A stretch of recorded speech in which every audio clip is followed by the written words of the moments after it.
Bengals get their first win to move to 1-3. Panthers fall to 1-3. Red Rifle still putting points up for Carolina, but just not enough. Bengals offense still looking pretty good. Neither team rushed the passer well at all in this game.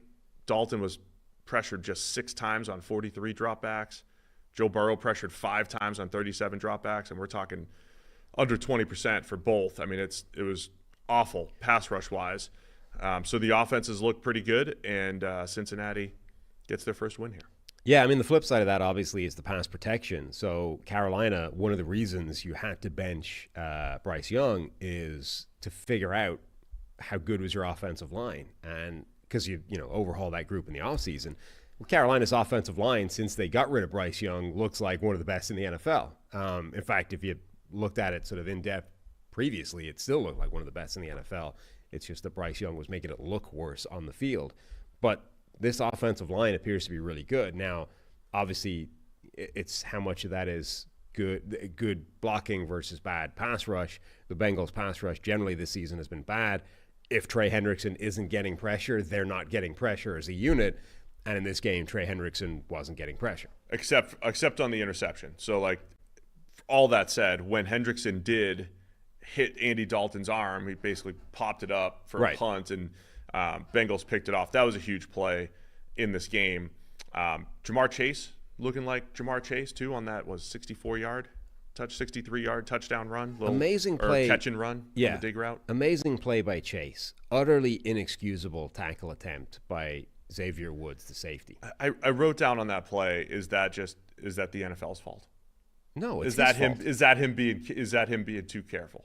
He wasn't being careful. He went for it was bad. He went for a kill shot hit. He wasn't being careful on the play. He went for a shot. No, he tucked his arms and launched his shoulder into Jamar Chase and just missed. Instead of wrapping a tackle and he hit him. He just barely affected the guy, right? That is inexcusable technique. Like, he'd actually done the hard part right, because the angle that he's coming at where, Chase is working across the field and he's coming downhill from the other side of the field, that sort of direct, like 2 cars, passing each other on a highway, that actual direct angle towards a guy is a really difficult one to get right, because if you misjudge it slightly, he flies by you and you just look like an idiot. He'd actually done the hard part well, which is correctly identified where Chase's trajectory was going to take him, lined him up, and all he had to do was wrap tackle and take him down. And instead, he tucks his arms, launched his shoulder into him, and barely affected Chase at all, like bounced off like he'd never been hit. And then another guy makes a bad attempt at taking him down, and he ends up scampering away for 60 yards. There was a couple of attempts yesterday where it's just like the tackling technique from NFL defenders is awful, and it's problematic. And I don't know how you fix that in a world where, the CBA limits practice time and fundamentals simply aren't being addressed at the NFL level. But that was awful from Woods. You should send them some teach tape. If they can't practice, they can watch your teach tape. You just watch it, and then a circle with an X through it. Yeah. I mean, we're trying to get you a consulting job here, Sam. Yeah.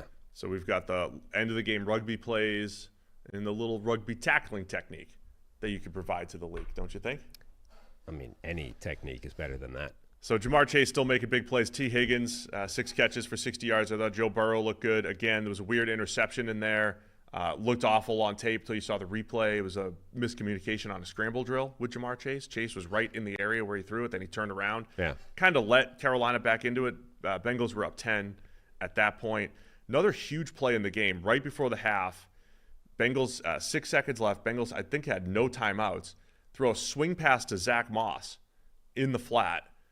And he's got to do some work to get into the end zone. And just like little plays like that add up. Because if he gets tackled, Bengals come away with 0 points there. And this game could be completely different. I know they end up winning by 10, but that was a huge play before the half and a really nice job by Zach Moss. Taking a swing pass, had to make a couple guys miss and just extend the ball and get into the end zone. Yeah, it was a close game, and then most of the high leverage situations broke Cincinnati's way. Not all of them. Obviously, we talked about that miscommunication play with Burrow and Chase. But there's the big Jamar Chase touchdown run.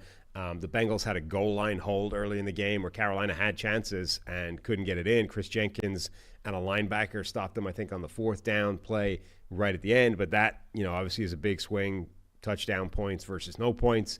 The play you talked about with Hendrickson, where basically his only pressure of the day ends up knocking the ball out of Dalton's hands. So almost every single one of those big high leverage situations broke Cincinnati's way, and that's how what really was a 50-50 game ends up being a 10-point margin of victory. 2 more things to highlight here. Bengals rookie right tackle Amarius Mims gets his first start with Trent Brown going down to injury on Monday Night Football. Overall, pretty solid. Had at least one ugly rep on Burrow's interception against, I believe it was Jadeveon Clowney. And then mentioned the lack of pass rush from both teams. The Panthers, we expected this. With Cincinnati, you weren't completely expecting this, but like Sam Hubbard had 34 rushes, no pressures in this game. 4th straight game of doing almost nothing. Their 3rd edge is Myles Murphy, last year's 1st-round pick.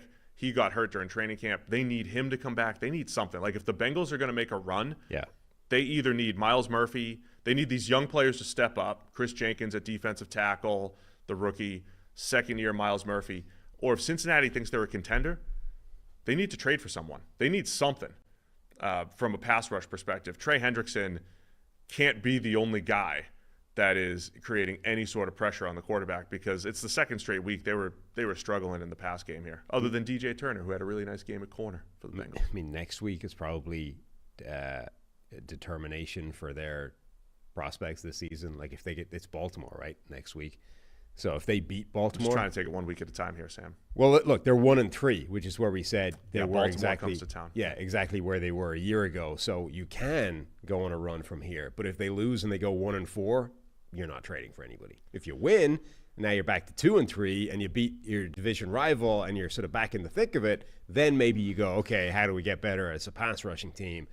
Who could we trade for? But if they lose, forget it. I mean, Joe Burrow and the offense they're playing well. Like lost in this 1-3 start is after week 1 where the offense looked horrible and they didn't throw the ball down the field at all. They're kind of back as far as moving the ball and creating explosives. The defense has to play much better if they're going to do anything, though. See what happens with the Ravens next week.